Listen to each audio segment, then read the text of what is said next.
Mateus, capítulo de número 6.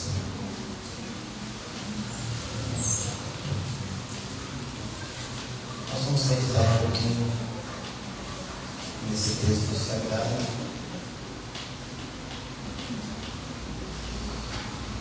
Nós falamos há pouco tempo, estávamos falando umas 2 terças-feiras sobre o Sermão da Montanha. E nós vamos continuar um pouquinho dentro do Sermão da Montanha, o Sermão do Monte, né? O famoso Sermão do Monte. Capítulo de número 6 do livro de Mateus, Evangelho de Jesus Cristo, que Mateus escreveu. Vamos ler a partir do versículo 19, irmãos. Nós vamos fazer, ele é cheio de bloquinhos, são alguns blocos, e nós vamos comentar um pouquinho, já que vocês quiserem só ficar ouvindo hoje. Aí, ó, eu quero louvar a Deus a vida do Daizinho que arrumou, foi o Daizinho que arrumou, né? Vocês viram que no último culto deu um pouquinho de problema aí na transmissão. E aí o Daizinho correu lá, foi lá, buscou e resolveu, depois foi lá, comprou o nosso Senhor, Deus dê sabedoria e inteligência para poder fazer a obra. O título aqui são alguns: Tesouro do Céu, o Olho Puro, Os Dois Senhores, a ansiosa solicitude pela vida. A partir do versículo de número 19, nós vamos fazer a leitura por blocos, vamos lendo e parando, ok? Fique tranquilo, vou parar antes da hora. Não vamos passar do horário, não. Mateus, capítulo de número 6, versículo 19, diz assim. Eu vou ler do 19 a 21, depois nós lemos demais. Não ajunteis tesouro na terra, onde a traça e a ferrugem tudo consome, e onde os ladrões minam e roubam, mas ajuntai tesouro no céu, onde nem a traça nem a ferrugem consome, e onde os ladrões não minam nem roubam, porque onde estiver o vosso tesouro, aí estará também o vosso coração. Paremos aqui, deixa a Bíblia aberta, nós vamos continuar. Mas vamos começar por aqui. Aparentemente, ou a grosso modo, hoje eu acho que eu estou naquele vídeo de novo, abre paletó, fecha paletó, abre paletó. Eu tirei o paletó, mas acho que o fiozinho está paletó. Aparentemente, aqui nós temos um conceito que é assim, ó, tenha dinheiro não. A grosso modo, ou um olhar muito simplício, dá a sensação de que está dizendo assim, ó, adianta nada você ter dinheiro, adianta nada você... Mais ou menos essa visão. E é uma visão errônea, e que possivelmente justifica muitas pessoas estarem padecendo hoje, porque vivem dissolutamente, como diz o texto, como se não houvesse amanhã, né? A minha mãe tinha uma frase, ela dizia pra gente, é engraçado, quando minha mãe não congregava comigo, que eu falava minha mãe, agora quando eu falo eu tenho que olhar lá que minha mãe está aqui. Mas a minha mãe dizia uma frase, quando a gente queria várias misturas no mesmo dia, e só filhos são 8, né? E a mãe diz assim: dia de muito, véspera de nada. Dia de muito, véspera de nada. Chegava hoje, abria a geladeira, ovo, frango, carne, salsicha, não sei o que lá, apanha tudo, e no outro dia.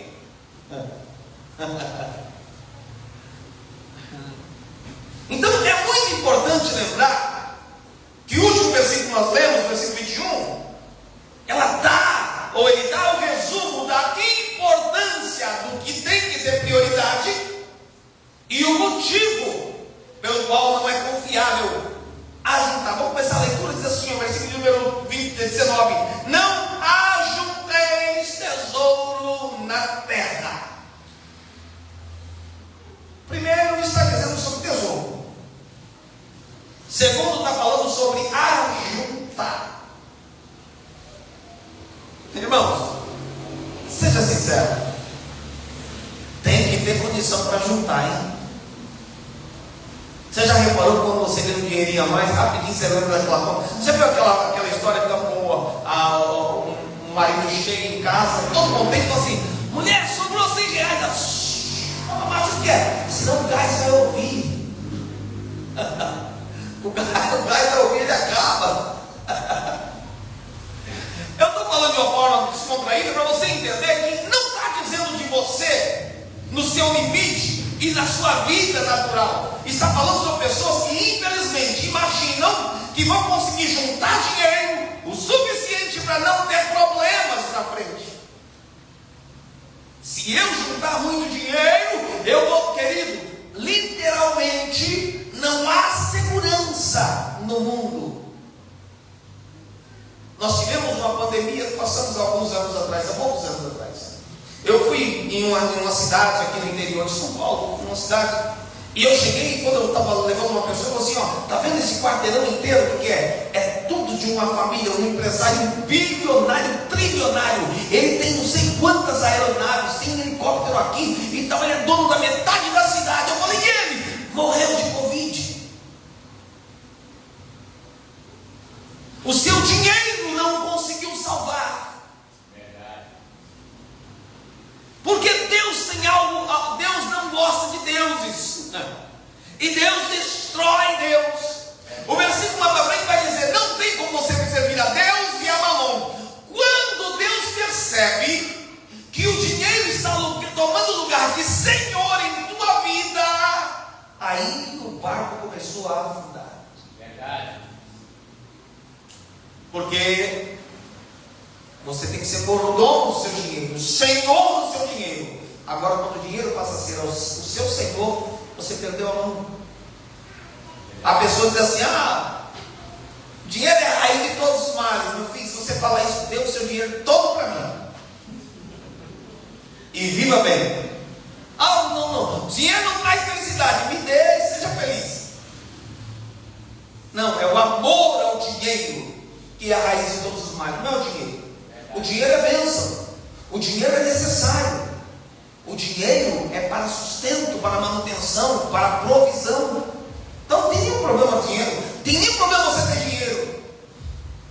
Agora o problema é que às vezes o seu coração está exatamente nele. E você se fia como aquele homem que a Bíblia diz que construiu vários celeiros. E um dia ele para e olha para a sua grandeza, para a coisa que ele construiu, aquela monte de, sabe, os seus terrenos, as suas grandezas, e o texto diz assim que ele soubesse o seu coração, diz assim: ah, eu já sei o que eu vou fazer. Eu vou derribar esses celeiros e vou construir um celeiro grandão. Vou juntar toda a minha fortuna ali e vou dizer à minha alma: ó alma, tens em depósito muitos bens para muitos anos, come, bebe e folga. E o texto diz que de repente a voz chega para ele e diz: louco, esta noite pedirão a tua alma, e o que tens preparado, para quem será? Salomão diz assim: que adiantou eu ter tanta sabedoria, juntar tanto tesouro, se quem vier após mim não tiver sabedoria, vai acabar com tudo? Que adiantou? A pergunta é: o que valerá o seu dinheiro na hora da morte? Verdade. Se a gente conseguir chegar aqui, ele vai dizer: como consegue aumentar um côvado da sua estatura? Ele consegue fazer a obra? Não dá. Então, por favor, entenda nessa frase que acima das coisas materiais estão as eternas e espirituais. Então há muitas pessoas preocupadas em guardar tesouro, juntar tesouro aqui, mas está pobre lá em cima. Verdade. E daqui não funciona, irmãos. Eu não sei, uma das coisas mais, um dos lugares mais seguros para guardar dinheiro do mundo, vocês conhecem. Qual é o cofre do mundo? Vocês conhecem um país que é chamado de cofre do mundo? Hã? A Suíça. É paraíso fiscal de muitas pessoas. Os corruptos, os políticos, um monte de gente manda dinheiro para lá, porque lá é seguro. Eles não mexem com dinheiro de ninguém. Ali existe. Mas você lembra daquele camarada que foi preso essa semana? A primeira coisa que a Suíça fez foi: só congela tudo. Ninguém mexe com o dinheiro dele. Ninguém mexe com ele. Ele não tira mais R$1 aqui. Fica tudo um euro, $1, nada. Fica tudo aqui. Querido, não há segurança aqui. E você precisa ter convicção disso. Verdade. E quando ele começa assim: olha, não ajunteis tesouro na terra, onde a traça e a ferrugem todo consome, e onde ladrões minam e roubam. Ele está dizendo, aonde não há segurança. Os mais antigos vão se lembrar de algo. Lembra que o dinheiro era quase igual ao dólar, né? Guardou o dólar de 30, 40, 50 anos, é o mesmo dólar hoje. E os antigos faziam isso. Lembra a história do guardar dinheiro no colchão? Eles enterravam o dinheiro, guardavam, meu amigo. Mudou a moeda, perderam tudo. Quantos perderam tudo que tinha? Não há segurança aqui. E o Senhor está dizendo assim: olha, você está guardando, está preocupado demais com as coisas daqui, mas preocupe-se com as eternas.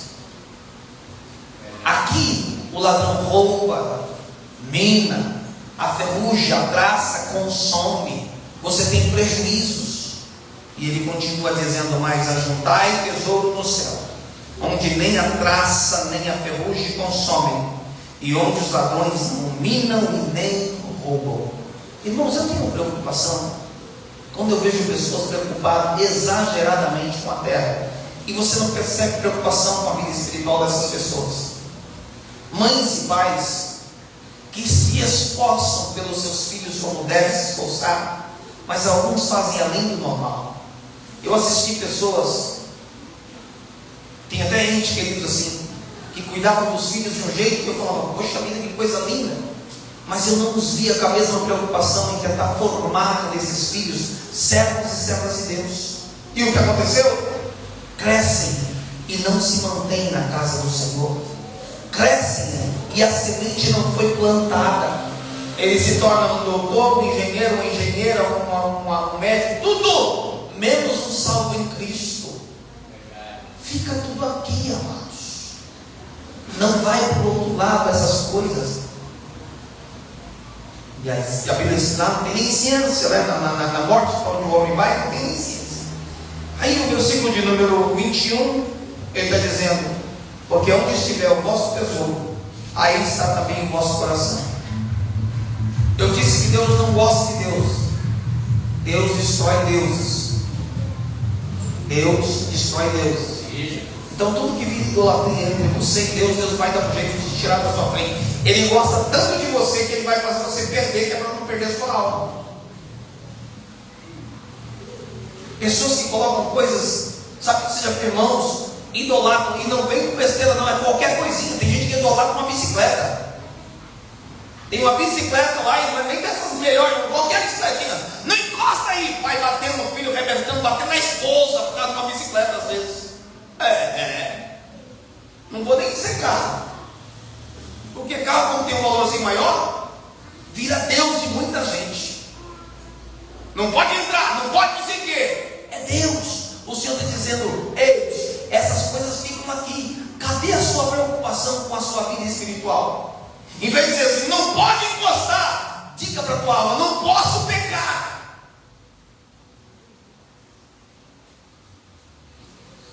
Entende isso?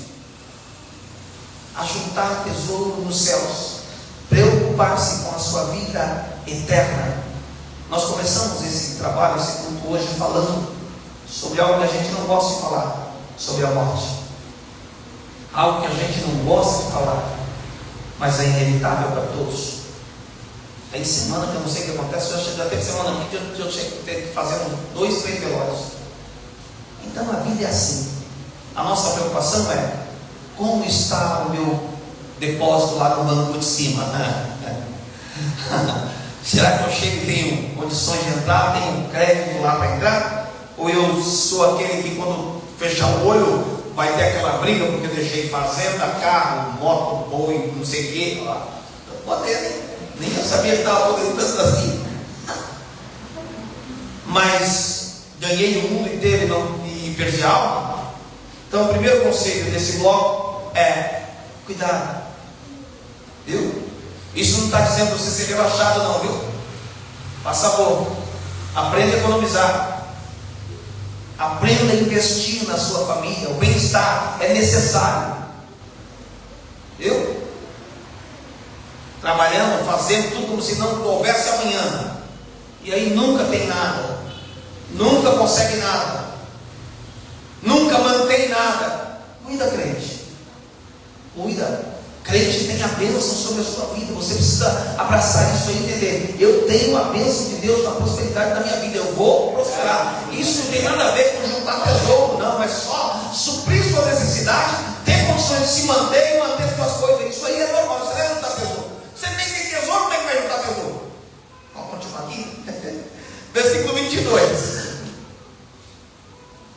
A candeia do corpo, entramos num outro assunto, dois versículos aqui, mas nós colocamos.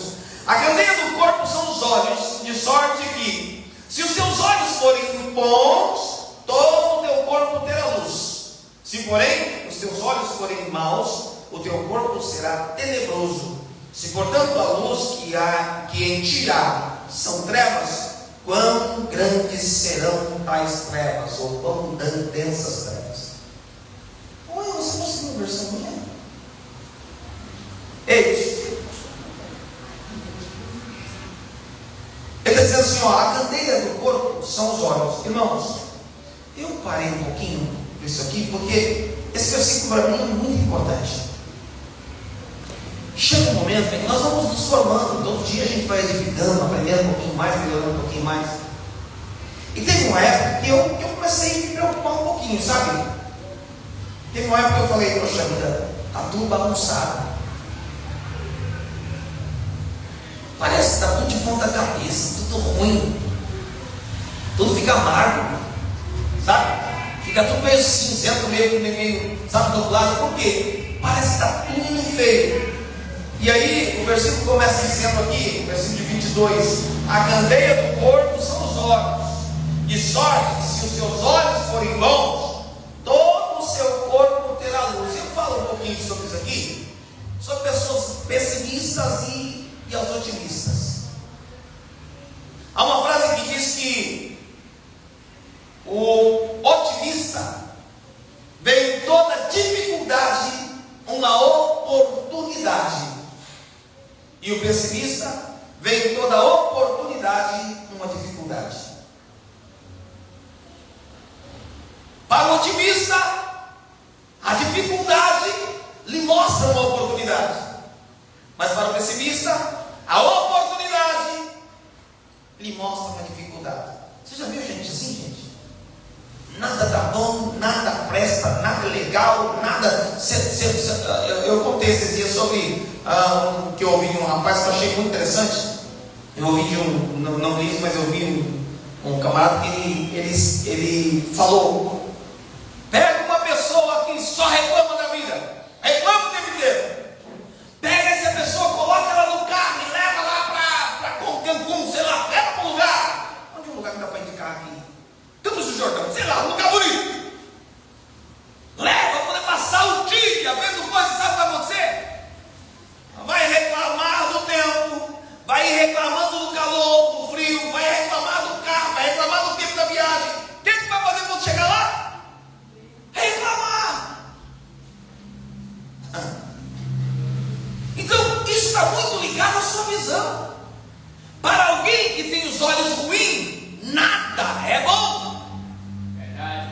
Nada é bom para alguém. Tito capítulo 1, versículo 15. Tito 1 e 15.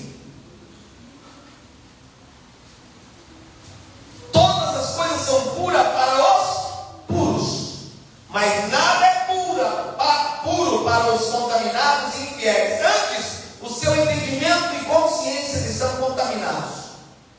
Gente, quem tem a mente contaminada, tudo é contaminado. Os olhos são candeia do corpo. O homem, quando ele tem o seu olho contaminado, ele não consegue olhar para pessoas nem dentro da igreja. É perigoso ele olhar para irmãs dentro da igreja e cobiçar. Verdade.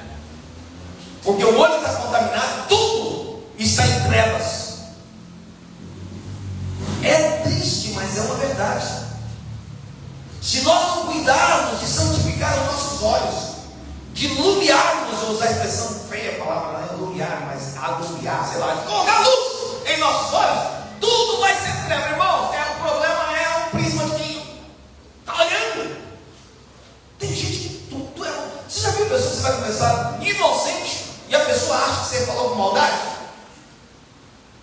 Você vai falar um negócio tão simples, a pessoa olha, sabe, é mais ou menos como os irmãos de Davi. Eu sei, eu conheço seu coração. Como eles não prestavam, eles imaginavam que Davi também não prestava. Mas como eles eram contaminados, impuros, todo mundo é impuro. Mas para quem é puro, até o impuro ele vê como se fosse puro. Ele olha e fala assim, poxa vida, você já viu ele fala assim, não, que a pessoa é tão ruim desse jeito não, deve ter alguma coisa boa aí dentro. Imagina isso. E essa é uma preocupação, irmãos. Você vê gente batendo carro, caindo de bicicleta, porque o olho é tão mau que sai olhando para os outros e esquece do caminho na frente. E nós precisamos cuidar disso, purificar nossos olhos, cuidar com eles, porque se eles forem maus, o corpo não vai ser mau, vai ser trevas. E é interessante que Jesus começou assim, se a luz que te há for trevas, quão densas são essas trevas? Quão grandes são essas trevas? Sabe o que eu achei interessante? É que esse texto diz que tem muita gente aí achando que está na luz e na verdade é trevas. Você viu? Você viu interessante? Próximo versículo. Se porém os teus olhos forem maus, todo o teu corpo será tenebroso. Se portanto a luz que em ti há são trevas, quão grandes serão tais trevas? Há pessoas que pensam que está na luz, só que essa luz que ele pensa estar é trevas. Verdade. Eu preciso cuidar, meu irmão, nós precisamos cuidar. E gente, quanto mais aproximamos de Cristo, mais parecido com Ele nos tornamos. Automaticamente a nossa visão vai ficando com a de Jesus. Eu falei, não sei se foi domingo ou se foi na última quinta-feira que eu estive dando um ensino. Alguém que se consagra, sabe? Que vai se consagrando, ele começa a olhar tão com o olhar de Jesus, que enquanto os outros veem o bêbado e dá risada, ele começa a orar. Na hora que ele vê uma pessoa cair, ele começa a orar. O interior dele fala assim, Senhor, ajuda. Eu não consigo, irmão, eu tenho que pedir a Deus, porque eu imagino que podia ser meu pai, podia ser meu filho, podia ser meu irmão, ou poderia ser eu. Entende isso? Nossa visão precisa ser mudada. A Bíblia diz que nós temos a mente de Cristo, o olho precisa ser também. Para que haja luz em nosso corpo, para que haja luz em nós. Então, quão grandes serão essas trevas? E ó, cuidado. Observa para ver se a luz que você julga ter não é trevas. Viu? Porque eu falei, tem gente ruim demais, não é possível que seja luz esse negócio não, gente.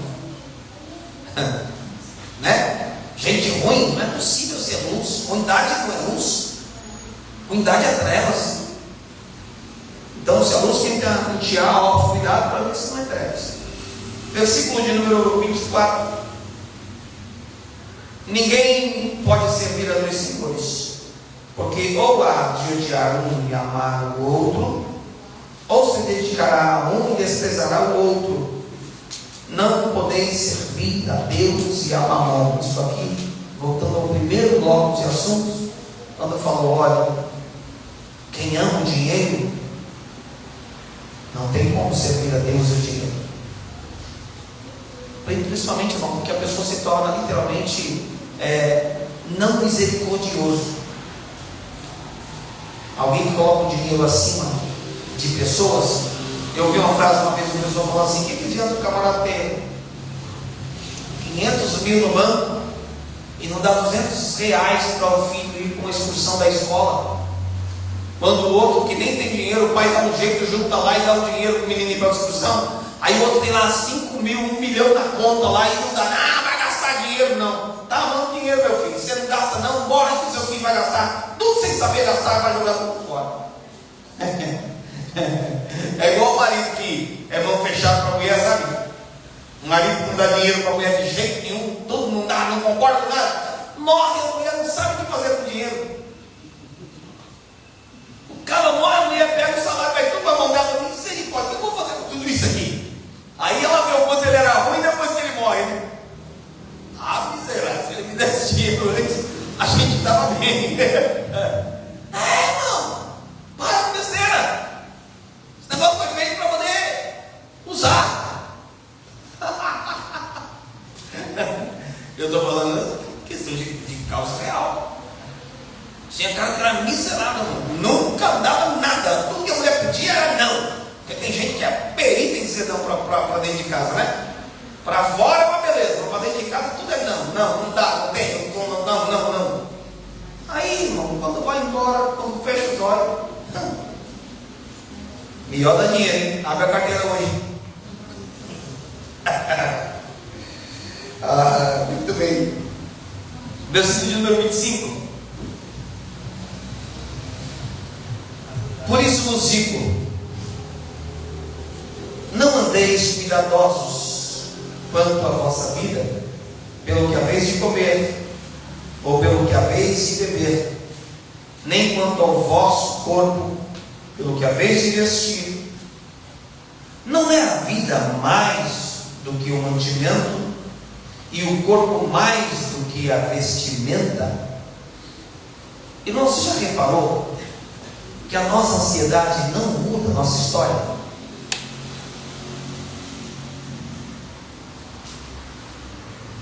Se ficar apavorado, resolvesse a coisa, não precisava nem trabalhar, era só ficar apavorado. A gente levantava e começava a arrancar o cabelo, daí a pouco estava chegando resolver. Eu não sei você, mas Deus não me ouve quando eu estou apavorado, não. Deus não me responde quando eu estou doidão, assim, querendo resolver o negócio para onde? Deus não. Ele sabe que eu não oxigenei o cérebro, eu não estou pensando. Ele sabe que a sua ânsia, o seu apavoramento não está deixando nem você definir prioridades. Você nem sabe o que está fazendo ou falando. Você está louco querendo uma coisa tanto que você não pensa nem nas consequências. Por isso que ele não dá na hora. Ele espera. E se você reparar, grande parte das coisas que a gente pede, se esperar um pouquinho mais, a gente nem quer mais. Sinal que não precisava. Sinal que não precisava. E aí ele começa a dizer assim: olha, não andeis, por isso vos digo, não andeis cuidadosos. As cuidadosas aqui está falando sobre ansiedade. Quanto à vossa vida, pelo que haveis de comer, ou pelo que haveis de beber, nem quanto ao vosso corpo, pelo que haveis de vestir. Não é a vida mais do que o mantimento, e o corpo mais do que a vestimenta? Ó, ele está dizendo assim: por que você está tão apavorado? Quantos anos você tem? Para chegar até aqui, você concorda que você comeu todo dia? Ou quase todo dia, senão você teria morrido. Você concorda que você está vestido? Por que você está brigando por essas coisas, apavorado por causa dessas coisas? A vida não é mais do que o mantimento? O corpo não é mais do que a roupa? Mais difícil é o corpo que você tem. Ele está dizendo: para com a ansiedade. Querido, olha os motivos da tua ansiedade. Tenta descobrir os motivos da tua ansiedade. Verifica se eles são palpáveis, se eles são reais. Verifica se eles são vitais, ou se é coisa supérflua. Estou ansioso porque eu não consegui, eu não sei se vou conseguir comprar aquele negócio e tal. Querido, o corpo está aqui, você tem ele. O que é mais importante do que o seu corpo, por exemplo? Vamos usar essa expressão. O carro que você vai dirigir, ou você que dirige o carro? O que é mais importante? Provisão é coisa com Deus, irmãos. Deuteronômio, deixa eu ver aqui. Deuteronômio 8:4, coloca aí, filha. Lembra quando eles estavam atravessando 40 anos atravessando o deserto? Embora o negócio de falar ruim, irmão, não é verdade. Certo que as roupas cresciam, e a Bíblia não diz isso. A gente ouviu a vida inteira falar que a roupa ia crescendo, os meninos iam crescendo e a roupa ia crescendo também. Não, eles iam trocando, possivelmente, eu não sei.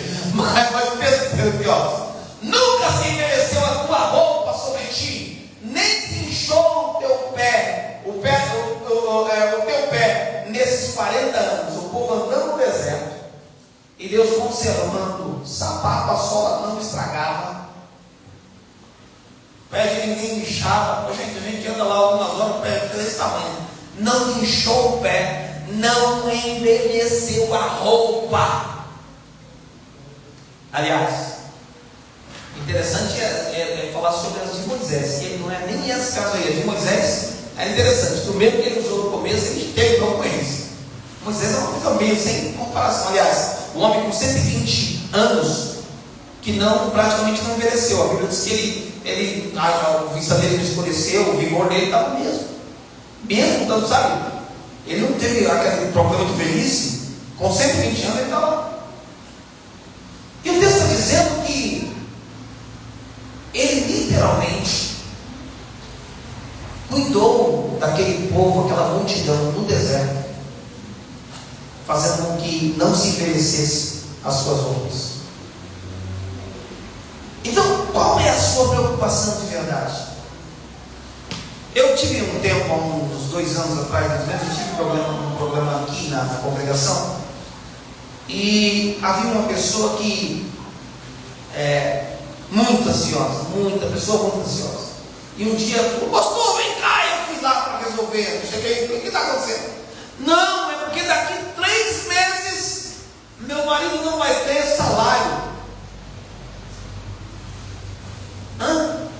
Não, a gente só está por daqui 3 meses ele não vai receber. Falei, minha irmã, você está sofrendo hoje. Por algo daqui 3 meses ele nem sabe se vai acontecer. O marido está tranquilo, mas a mulher está apavorada. Gente, pelo amor de Deus, não envergonha a Deus esse negócio dessa ansiedade exagerada, não. Porque isso é dizer que Deus não tem capacidade ou competência para cuidar da gente. Lembra que Moisés falava? Moisés diz assim: ô Senhor, esse pessoal vai dizer que o Senhor tirou esse povo de lá e não tem condição de cuidar deles aqui, é melhor só dar carne para eles. E a sua ansiedade agiganta a sua incredulidade. A sua ansiedade grita para os seus vizinhos que o teu Deus não é capaz de cuidar de você. A sua ansiedade diz aos seus parentes que, apesar de eles não serem crentes, o Deus dele cuida melhor deles do que o seu. Porque eles não estão falando nada, e você está preocupado com o que vai acontecer amanhã. Você está preocupado com o que vai vestir amanhã, ou o que vai comer amanhã. Ai meu Deus, não sei o que eu vou dar para meus filhos amanhã. Querido, pelo amor de Deus, acrescenta a tua fé. O Senhor vai continuar dizendo assim: eu cuido do lírio dos campos, eu cuido das aves do céu, eu não posso cuidar de você? Tira essa ansiedade. Deite a sua cabeça no travesseiro, sabendo que o Senhor cuida de você. Cuida, Ele cuida. Provérbios. Não é Provérbios.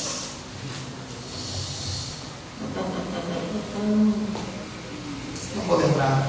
Aliás, eu vou falar aqui, se você lembrar aí, você me ajuda.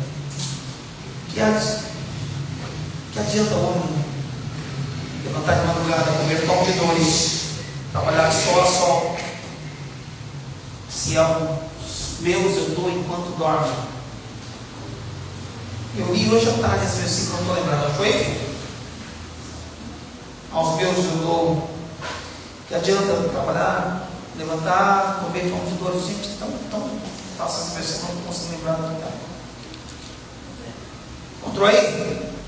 Inútil vos será levantar de madrugada, repousar tarde, comer pão de dores, pois assim dá ele aos seus amados o sono. Em outra versão diz assim: aos meus eu dou enquanto dorme. Ele está dizendo assim: não adianta, você está achando que você, porque você vai levantar de madrugada, vai trabalhar o dia inteiro e vai dormir tarde, vai resolver seu problema? Não, tem uns que estão dormindo ainda, quando eles levantam eu já providenciei.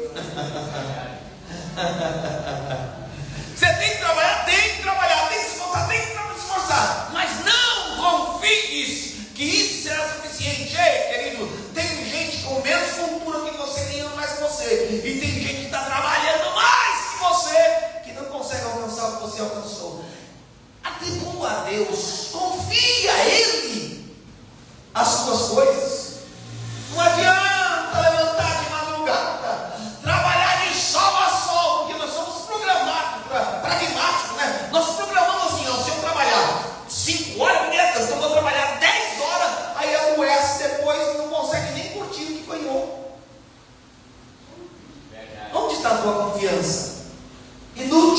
será levantar de madrugada, repousar tarde. Ah, está dizendo que não é para fazer isso? Não, está dizendo que você pode fazer. Você precisa conquistar, você vai ter que fazer sim, você vai ter que sacrificar mais. Agora, não acho que isso vai garantir tudo, não. Porque quando Deus quer abençoar, Ele não vai contar com esforço só do seu braço, só não. Ele vai querer que você fique deitado só esperando, não, mas Ele não vai contar. Não, a bênção do Senhor é IS e ela não acrescenta dores. Então o que acrescenta, o que é IS é a bênção do Senhor, não é as minhas faculdades. É a bênção do Senhor. Quando Ele quer abençoar, você vai vender bala no farol e Ele te torna abençoado e próspero com a bala no farol. Se Ele não quiser, a Bíblia diz: se Ele não edificar a casa, em vão trabalha quem edifica. Se não vigiar a cidade, não vigia a sentinela. Atribua a Deus tudo. Porque se Ele não abençoar, irmãos, você patina e não sai do lugar. Você luta, e como diz, recebe dinheiro no saquetel furado, recebe em cima, cai embaixo. Parece que o adversário está só vendo quando entra. Você vê que eu falo, aqui pior quando eu tinha. Foi exatamente, eu usei a brincadeira do gás, mas é mais ou menos assim. Não, tem coisa errada. Você precisa pedir ao Senhor a bênção dele. Eu preciso da bênção do Senhor, eu entendo que é ela que me enriquece e não acrescenta dores. Então, por isso vos digo, não andei ansiosos quanto à vossa vida, pelo que haveis de comer, ou pelo que haveis de beber, nem quanto ao vosso corpo, pelo que haveis de vestir. Não é a vida mais do que o mantimento, e o corpo mais do que o vestuário. Ele está dizendo assim: ouve, eu que fiz a vida, não posso sustentar você e te dar comida?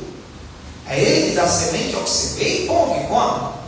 Eu que fiz o corpo, não posso cobrir esse corpo? Até quando você errou, eu fui lá e fiz uma veste para você. Lembra do Éder? Ele dizendo assim: eu sei cuidar de você. E ele vai usar algumas ilustrações. Olhai para as aves dos céus, que nem semeiam, nem cegam, nem ajuntam em celeiro, e vosso Pai Celestial as alimenta. Não tendes vós mais valor do que elas? Irmãos, eu não gosto dessas mensagens antropocêntricas, não. Sabe, como diz o pastor Carlos, você é o tchutchuquinho de Jesus. Não, vocês sabem perfeitamente que não é.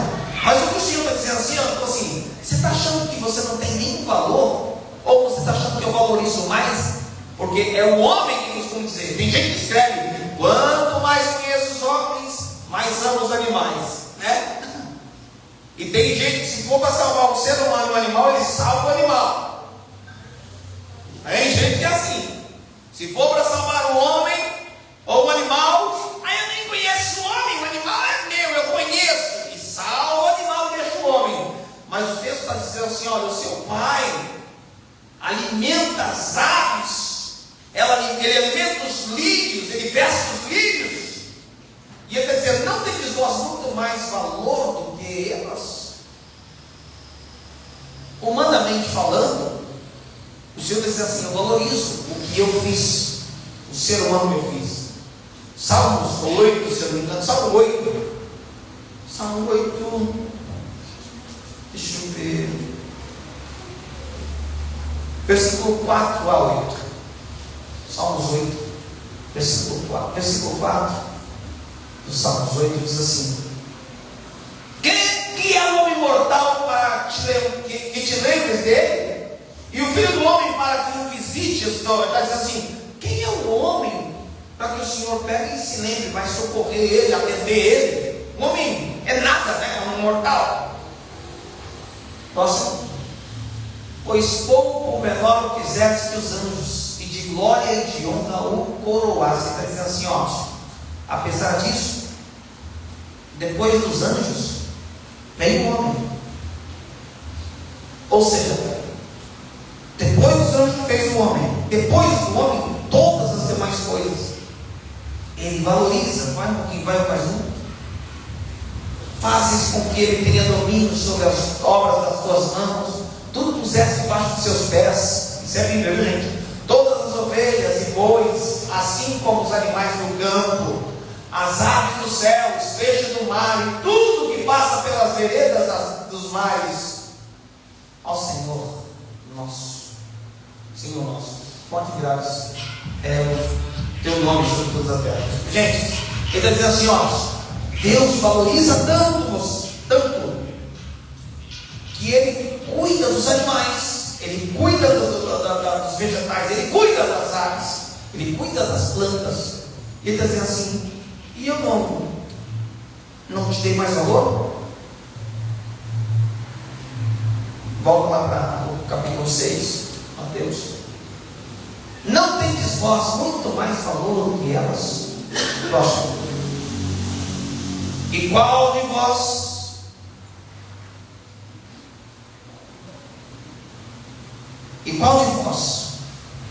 poderá, com todo o seu cuidado, acrescentar um côvado à sua estatura? Ele está dizendo, ó, você, vamos falar, você não tem o que fazer. Vou ver se você consegue entender o meu pensamento. Para você não pode fazer nada que possa resolver o seu problema. Porque em outras palavras, como você dissesse, assim como eu cuido dos animais, assim como eu cuido dos vegetais, das plantas, sou eu que cuido de vocês também. Qual que você consegue acrescentar um côvado à sua estatura? Ou seja, assim, eu, por exemplo, eu brigaria por 10 centímetros a mais na minha estatura. Eu com 10 centímetros a mais, já estaria mal mesmo bom. 15, maravilha, né? Já pensou eu desse tamanho? É.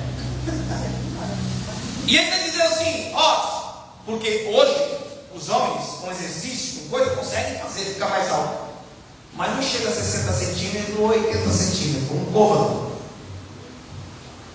Gente, a Bíblia é tão terrível que naquela época ninguém conseguia imaginar que alguém pudesse acrescentar, ficar um pouquinho mais alto com algumas limitações, com alguns exercícios.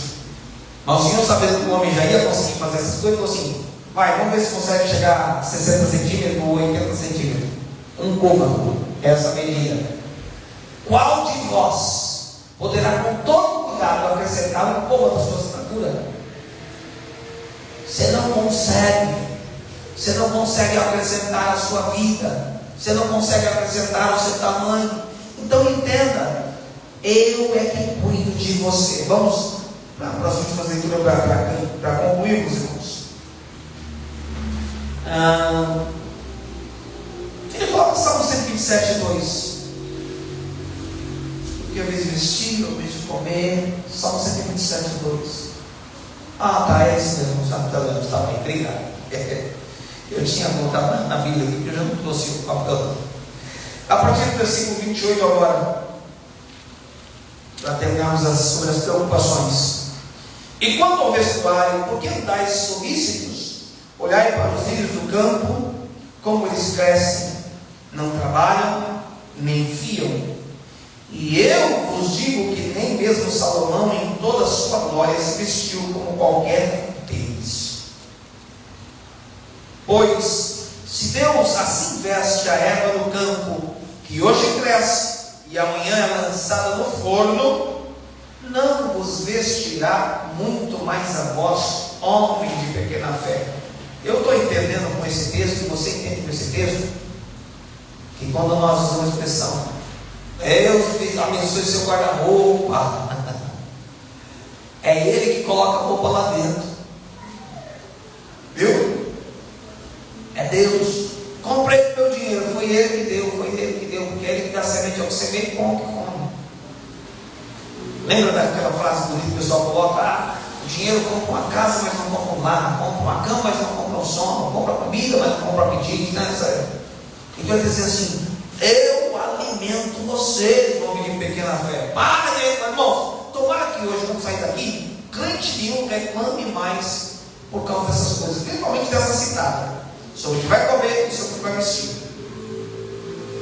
Os antigos nos ensinavam a pedir a Deus, porque eles entendiam que era de Deus. Entende? Então, quando o filho queria alguma coisa, o pai falava, ora e pede para Hoje não, estão mandando pedir para o Papai Noel. Crente mandando pedir para o Papai Noel.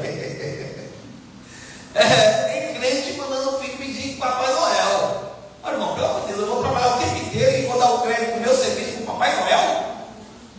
O filho vai ficar achando que quem comprou foi o bom velhinho lá?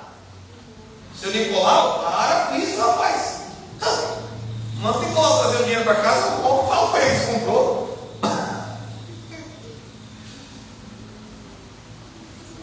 Versículo de número 31. Temos mais 4 versículos. Não andeis, pois, inquietos, dizendo: que comeremos, ou que beberemos, ou com que nos vestiremos. Porque todas essas coisas os gentios procuram. Estavam falando com os judeus, e a preocupação dos outros povos era esse. E Jesus estava dizendo a ele: vocês sabem, vocês já me conhecem, vocês sabem que eu sou de providência, eu sou Deus de provisão. Porque se falasse que era o que não conhecem, que os gentios não serviam, não conheciam, mas vocês não.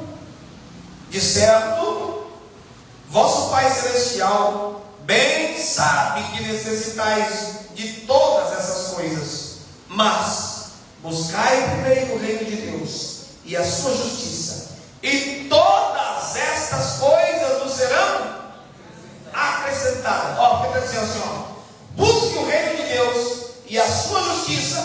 E quais assuntos nós falamos agora? O que eu vou vestir, Ele vai acrescentar. O que eu vou comer, Ele vai acrescentar. Todas essas coisas. Quais coisas? O que você está preocupado? Vestes, alimentação.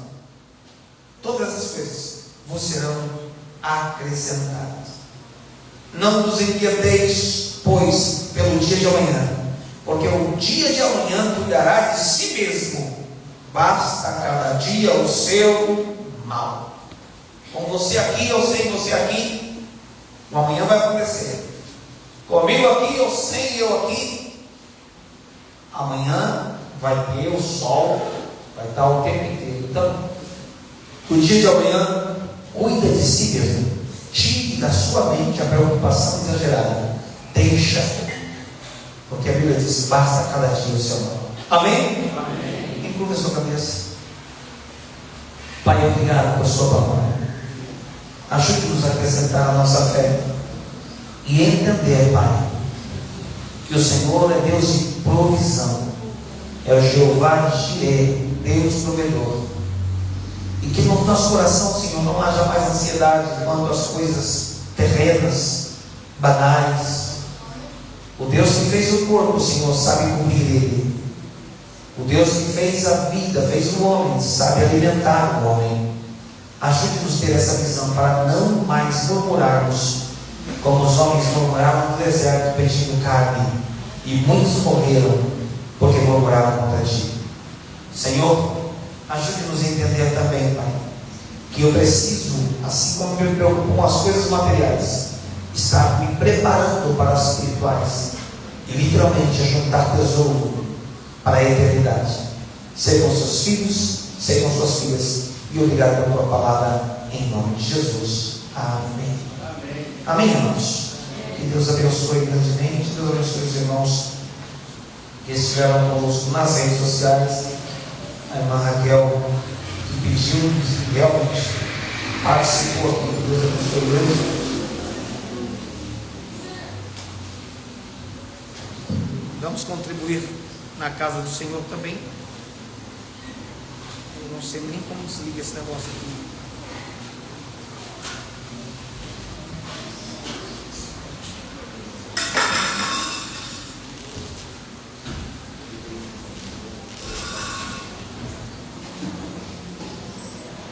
Quando Deus que Jesus já verteu a sarar sem se ferir no Egito, assim suceder.